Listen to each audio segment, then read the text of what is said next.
Greetings, your king is here. So I saw this video by one of my favorite YouTubers called MNJTV. He makes like Pokemon content, and one of his videos was he made a Pokemon game using AI, where he basically talked with ChatGPT. He like told the AI to like make the region, like make the Pokemon and make the gyms. He made everything using ChatGPT. So I thought, why not try it for Genshin Impact? Let's try to make like a Genshin Impact game using ChatGPT. Now this is not my first time doing this. I actually tried it like 2 days ago, and Genshin Impact is quite a complicated game for ChatGPT for some reason. The main problem was like creating characters. I will let you know why later. But first of all, what do we name our game? I would like to create a new game inspired by Genshin Impact. What should we call our game and why? How about Elysian Realms? Elysian suggests a heavenly or blissful place, hinting at the ethereal and immersive world players will explore. Realms conveys the vastness and diversity of the game world, suggesting multiple dimensions, lands, and cultures to discover. This title not only captures the essence of exploration and adventure found in Genshin Impact, but also sets the stage for a new and captivating gaming experience. Actually, not a bad name. I think this is...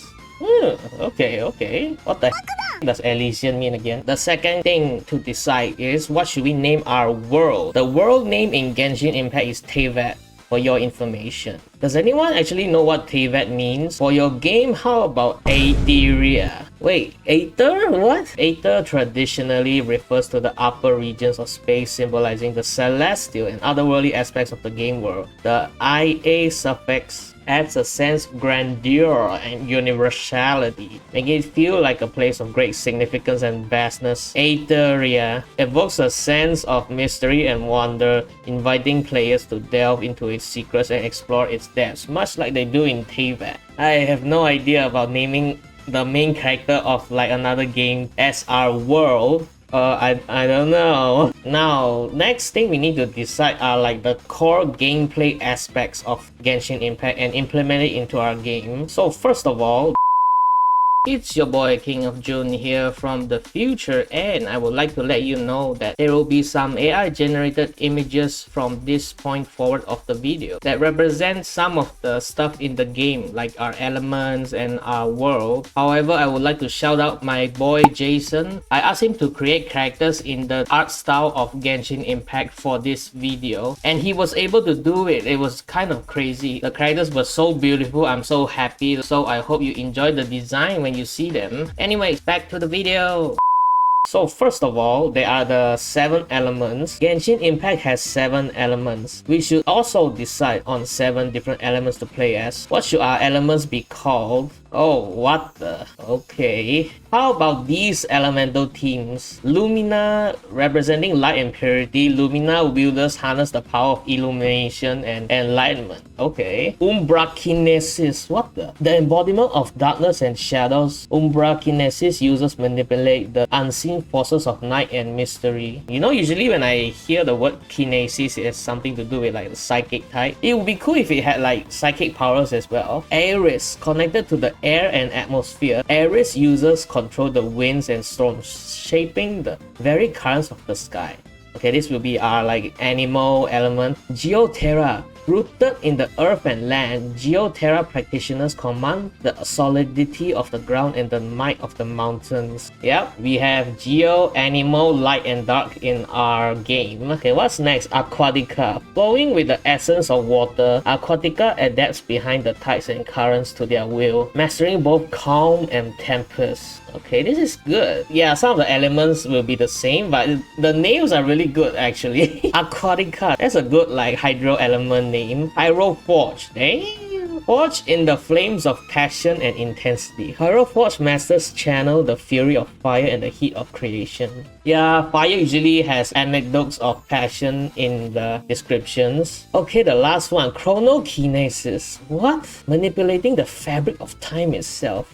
Chronokinesis users can bend and twist the flow of moments, altering reality with their temporal powers. What do we have? We have Chronos in this game. What? We have characters that manipulate time. You know what would be cool if it's like there's one character that can actually manipulate like the daytime cycle in game. That would be crazy. These elemental teams provide a diverse range of powers and abilities for players to explore and master, echoing the variety found in Genshin Impact's elemental system. Okay, AI. Okay, great. Now all our characters that we will create will only have one of these 7 elements. Okay, this is just to like make the AI know that you can only pick one element for every character. Okay, the next thing we have to let it know is the reactions. Genshin Impact has reactions between elements. Please list out 7 different reactions these elements have. Not all of the elements must have a reaction. Okay. Oh wow, some of these are... Oh, okay then. Certainly. Here are 7 elemental reactions inspired by the elements we have chosen. 1. Luminous Burst. When Lumina interacts with Aquatica, it creates a dazzling burst of light, blinding and stunning enemies caught within its radius. A blind and a stun. Does that mean they can't hit us? That's crazy. Shadow Veil. Umbra Kinesis combined with Ares, that's like wind element, right? Forms a dark mist that cloaks allies, granting them increased evasion and stealth capabilities. Oh, if we have this, we have like evasion. That means like we don't need to like bring healers on our squad. Like you can just build a team with Umbra Kinesis and Ares characters to have this function then. Gale Surge. Man, all the reaction names are so good actually. Ares interacting with Geoterra. Wait, Animal and Geo has a reaction? Ares interacting with Geoterra generates a powerful gust of wind that launches enemies into the air, leaving them vulnerable to aerial attacks. Okay, let me try to understand this. So basically when a character gets hit by Geo and Animal, they get launched into the air. Isn't that just a knockback? Wait, what? Terra Quake.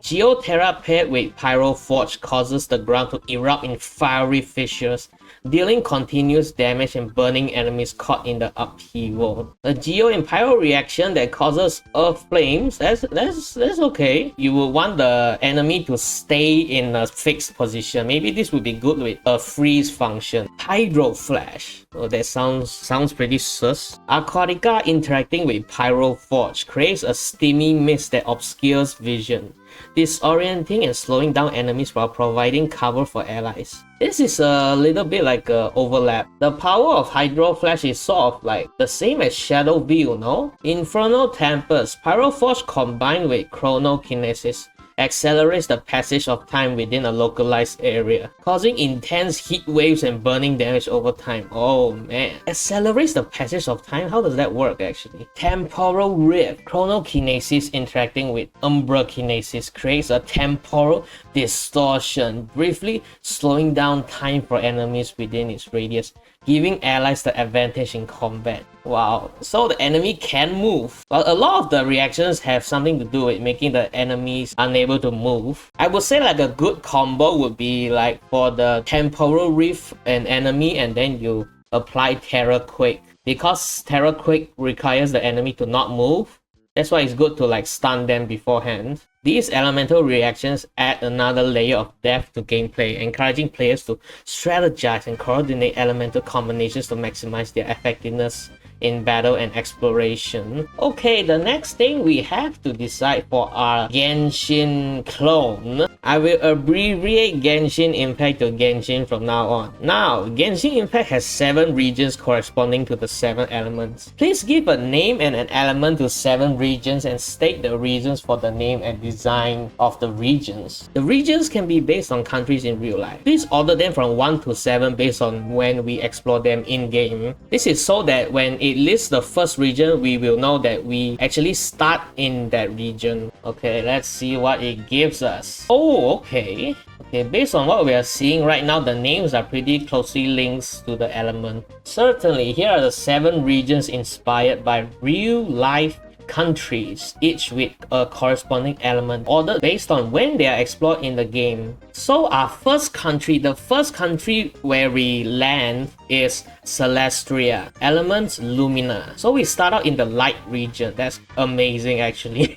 Reasoning: Celestria is the starting region, embodying the celestial and heavenly aspects of the game world. It is a land of beauty and purity, which vast plains and shimmering lakes reflect the radiant light of the sun. The design the architecture in Celestria is reminiscent of ancient civilizations with gleaming marble temples and towering spires reaching towards the sky. The landscape features rolling hills, large forests, and crystal clear lakes, creating a sense of tranquility and serenity. Wow, that sounds like a really good place to start the game with actually. Okay, the second region we go to is Nixia, which is our Umbra Kinesis elements region. Reasoning: Nixia represents the mysterious and shadowy realms beyond the light. It is a land cloaked in darkness, where secrets lurk in every corner and danger hides in the shadows. Design: the region is shrouded in perpetual night, with towering cliffs and deep ravines casting long shadows across the landscape. Ancient ruins and forbidden tombs dot the landscape, hinting at the region's dark history and hidden treasures. Okay, wow, we are just landing into the dark region on our second region. A really big contrast between like our first regions. But okay, whatever you say, AI. Third, Aerion, element Aries. This is our wind region.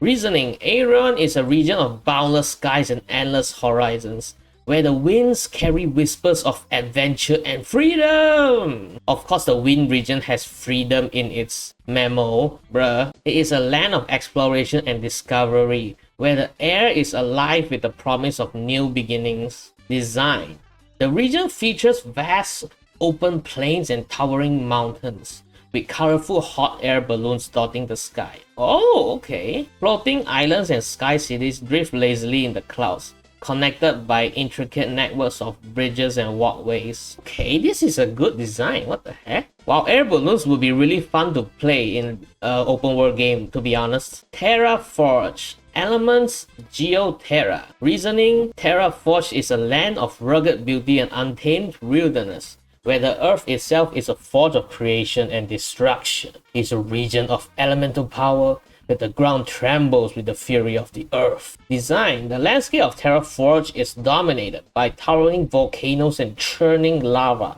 rivers, with lush jungles and dense forests covering the lower slopes. Ancient temples and fortresses are carved into the sides of cliffs, blending seamlessly with the natural environments. Okay, so above this land there are like volcanoes, while there is like a forest down below. I can get behind the design. Actually, this is completely not like Liyue. This is like a combination of like Natlan and Sumeru. Aqualis, our aquatic region. Reasoning: Aqualis is a region of vast oceans and hidden depths, where the water is a source of life and renewal. It is a land of exploration and adventure, where the call of the sea beckons to brave sailors and intrepid explorers. Design: the region features sprawling coral reefs and underwater caves teeming with marine life, with ancient shipwrecks and lost cities hidden beneath the waves. Seaside villages and bustling ports line the coast, their colorful buildings reflecting the vibrant culture of the region. Yeah, no way around it. This is exactly for me. Wow, Pyropolis. Now that is a name right there. Element of Pyroforge.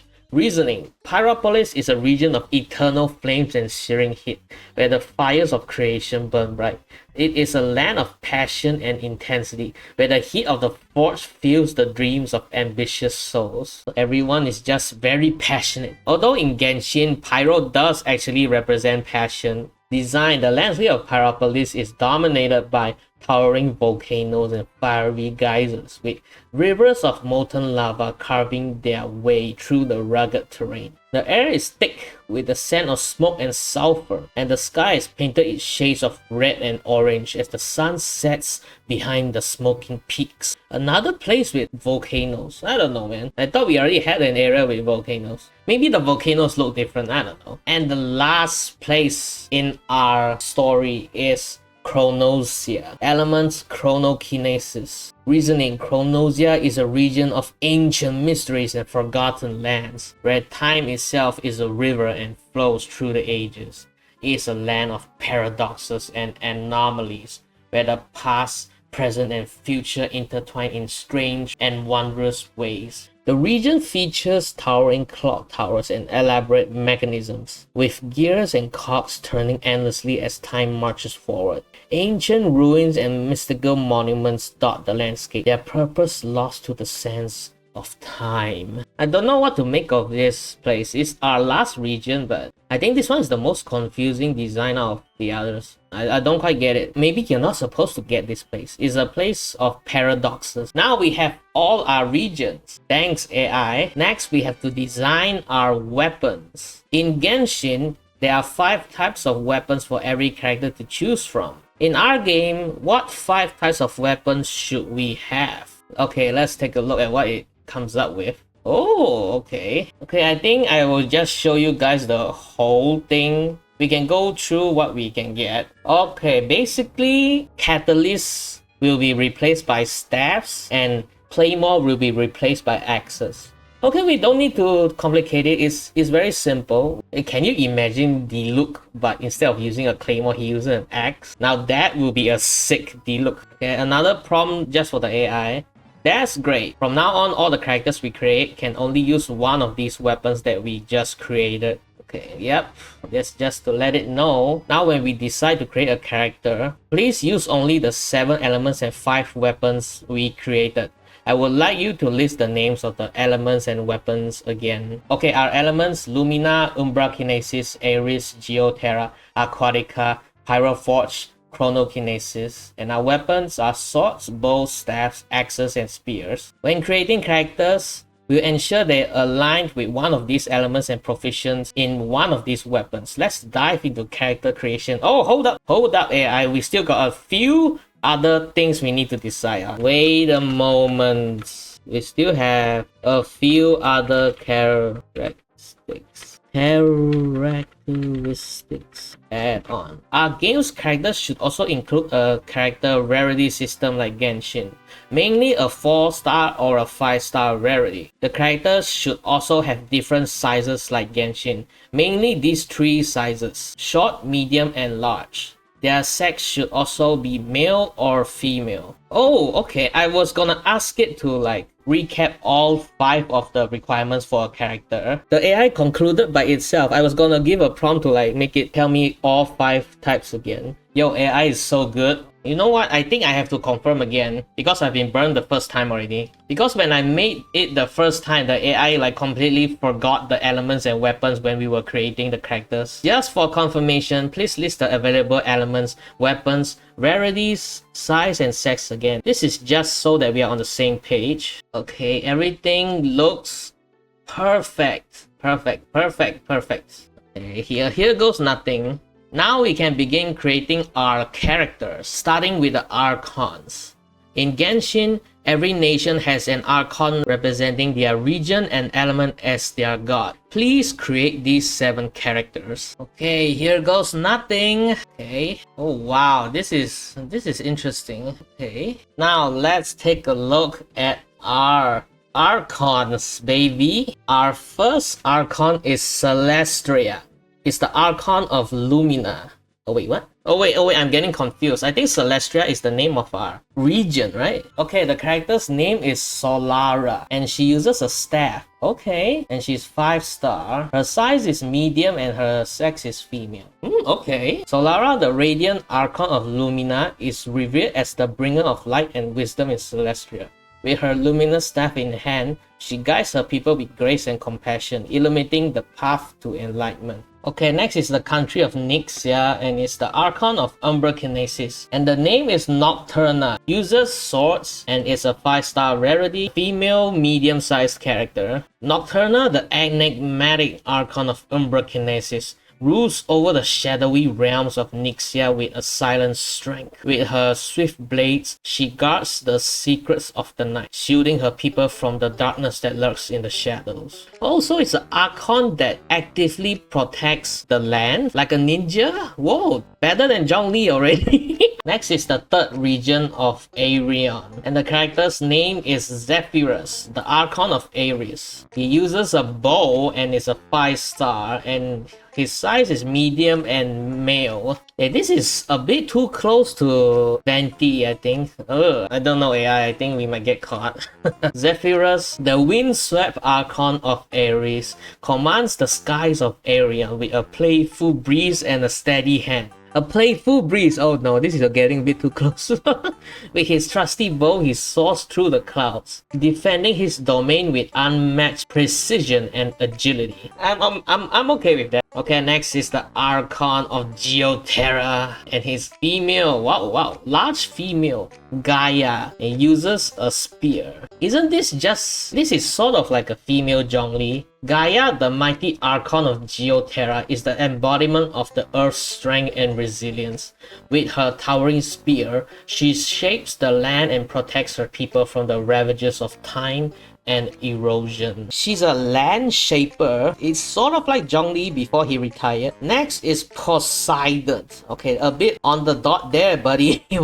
Weapons, tridents. Wait, what? A variation of space. Oh, okay. Why did the AI do that? A large 5-star male character. Okay, obviously, Poseidon, the powerful Archon of Aquatica, rules over the vast oceans of Aqualis with a firm hand and a gentle touch. With his mighty trident, he commands the tides and safeguards the maritime prosperity of his realm. I'm okay with this. I mean, if the AI thinks it's good, I'll just agree with it. I'm just letting the AI do its thing. Okay, next is the Archon of Pyroforge that safeguards Pyropolis. Ignatius, he uses axes and is a 5-star large male character. Okay. Ignatius, the fiery Archon of Pyroforge, harnesses the infernal flames of the forge to fuel the growth and prosperity of Pyropolis.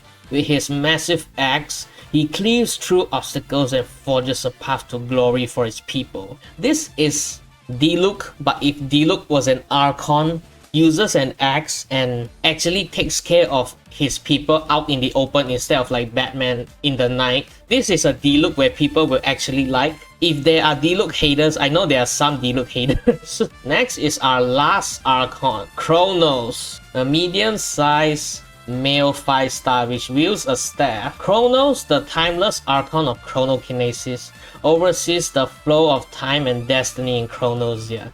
With his ancient staff, he manipulates the threads of fate, weaving together the past, present, and future of his realm. These Archons serve as the divine guardians and rulers of their respective regions, embodying the essence of their elements and guiding their people with wisdom and power. Okay, I feel like some of them could be more creative, but I'll just give it to the AI. Just like that, we have all our Archons. Okay, next is our villains, our Fatui Harbingers. Now we have to decide on our evil organization that does evil around our world. Sounds about right. What is the name of the evil organization and which region do they originate from? Let's name the evil organization Obsidian Syndicate. The name Obsidian evokes darkness and secrecy, while Syndicate implies a network of organized and nefarious activities.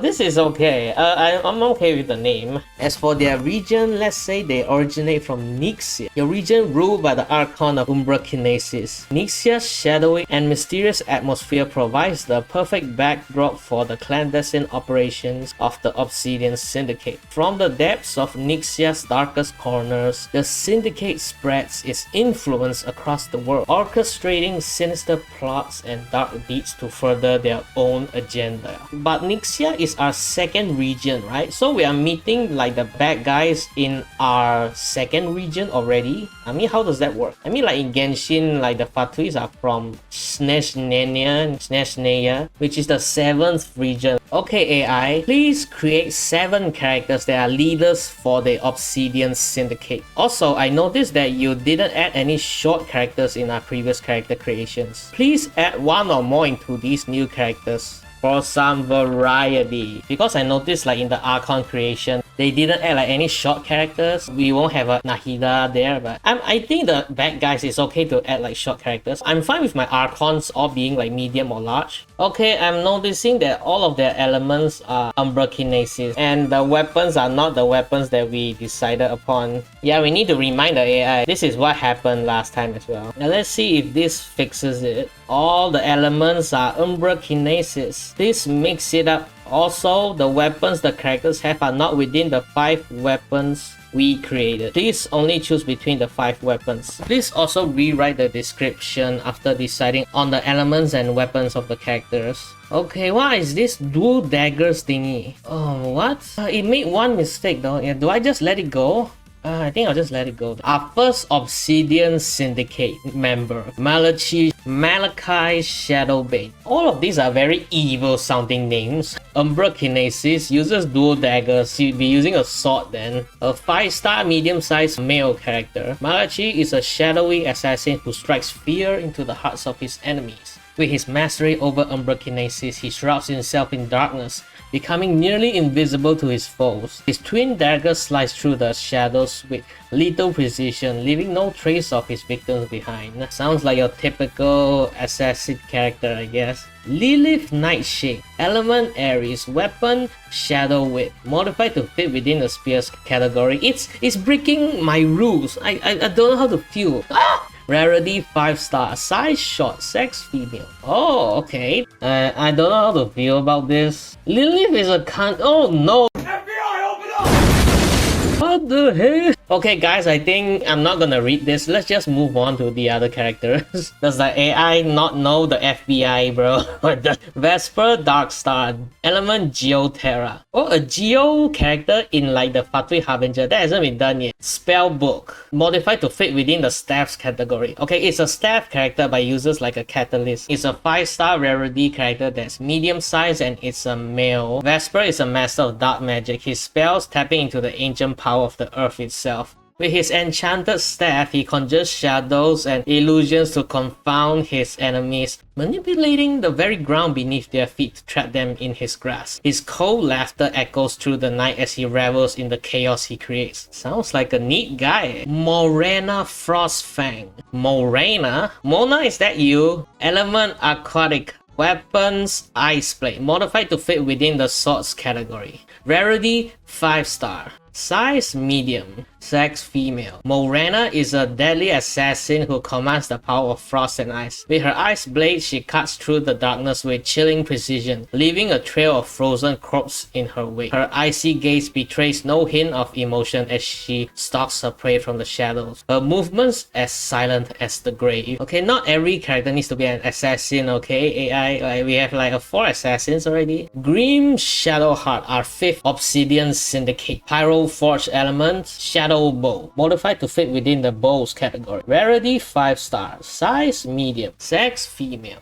Description: Grim is a silent hunter who stalks his prey from the shadows. With his shadow bow, he fires arrows infused with darkness, striking down his enemies with deadly accuracy before they even realize he's there. His dark cloak billows around him as he moves with deadly grace, his icy gaze betraying no hint of emotion. Oh yeah, seems like a nice guy. Next is Talia Nightingale. Elements Lumina. Weapon Poison Dagger. Modified to fit within the Axis category. How does that work? 5-star short female.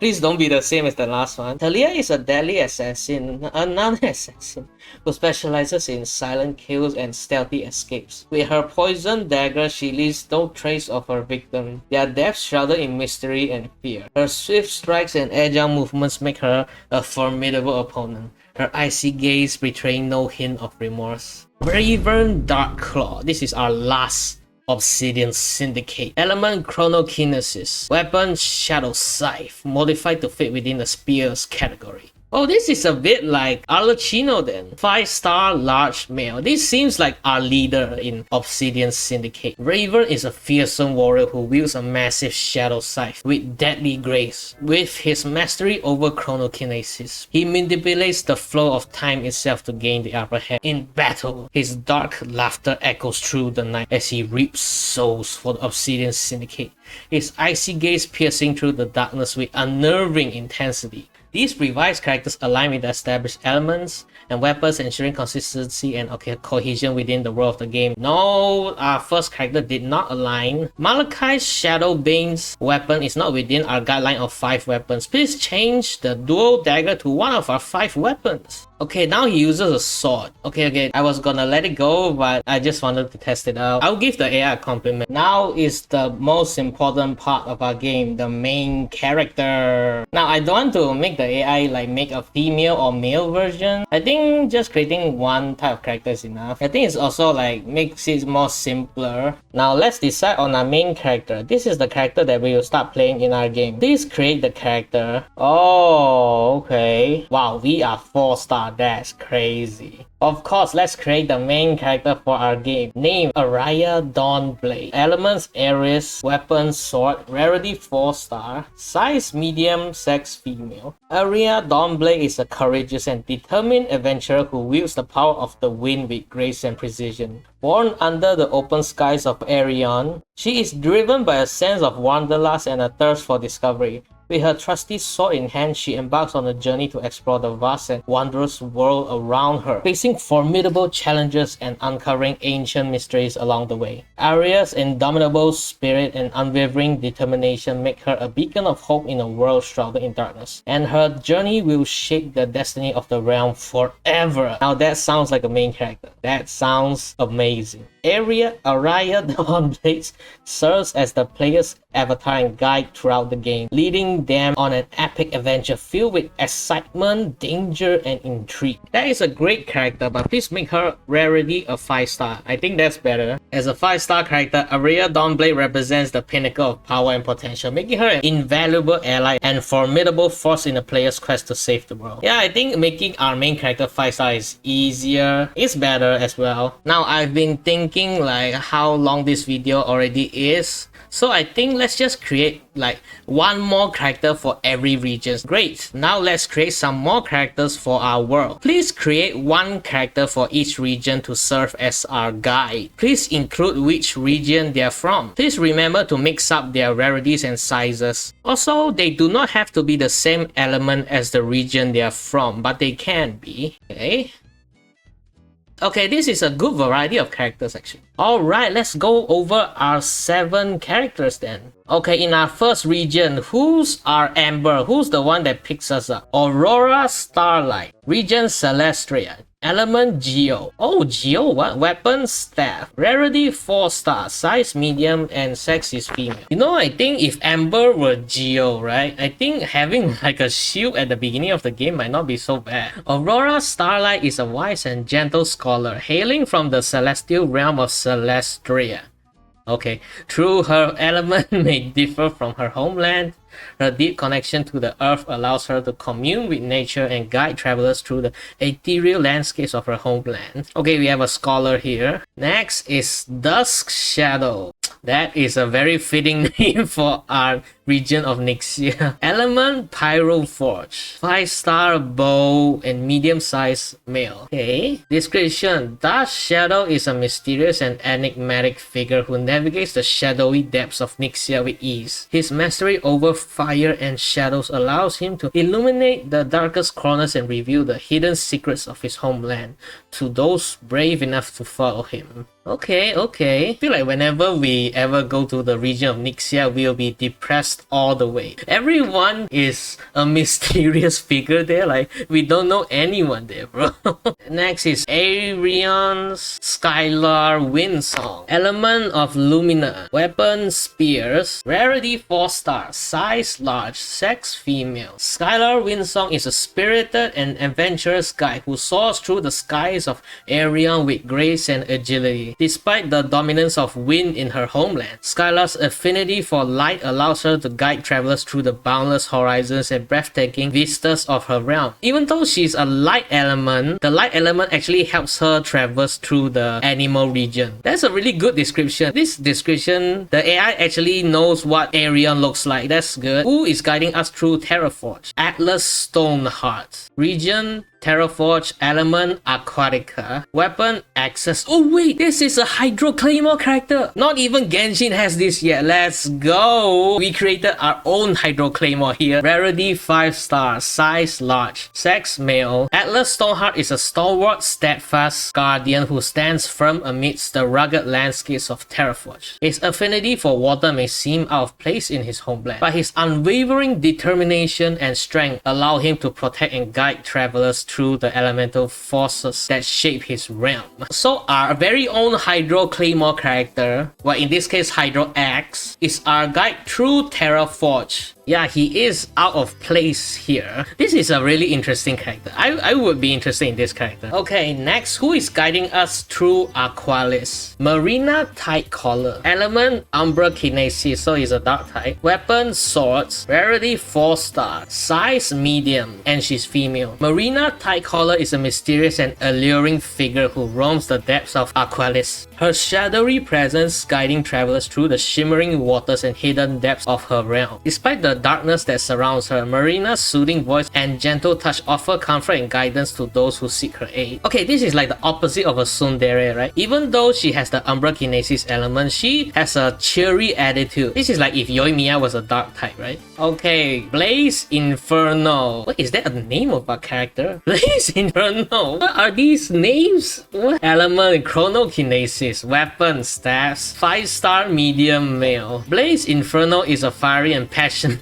guy who harnesses the power of time to navigate the blazing infernos of Pyropolis. His mastery over chronokinesis allows him to manipulate the flames and forge a path through the scorching landscapes of his homeland, leading travelers to safety amidst the chaos. Wow, that's amazing. This guy is crazy. He can manipulate time in the fire. I mean, I don't know what that means, but that sounds OP, bro. Next is Nova Stardust, region of Chronosia. Element Aries, weapon bows, rarity 4 stars, size short, and she's female. Nova Stardust is a celestial and ethereal guide who traverses the timeless landscapes of Chronosia with grace and elegance. Her affinity for the wind allows her to soar through the ages, guiding travelers through the mysteries and wonders of her timeless realm. I think the problem with Chronosia, right, is like everything is so confusing. We know nothing about this place. I bet you're like in the Twilight Zone where you're in this place. I think we are done here. I think we have everything we need, right? This may not be a lot of characters. I think we created like 22 characters. This is just like a test, okay? I think in a normal game, 22 characters would be a lot already, actually. There you go. This is our game of Elysian Realms coming to you in 2028. I think the last question we need to ask is, what would you like to add to the game that we haven't already discussed? Companions, exploration challenges. Oh yeah, this is like the external stuff. Dynamic events. I guess you're talking about world quests here. Player housing. Oh no, is this like Serenity Pod? Seasonal events. Okay. Legendary artifacts. Oh no, no artifact farming. We have to copy that too. Cross-platform integration. Every one of these is part of Genshin, and we're done. Please write a small advertisement for our game. That is not a small description. Ethereal Realms. Our game is called Elysian Realms, man. What? You know, the more I play with the AI, the more I think it's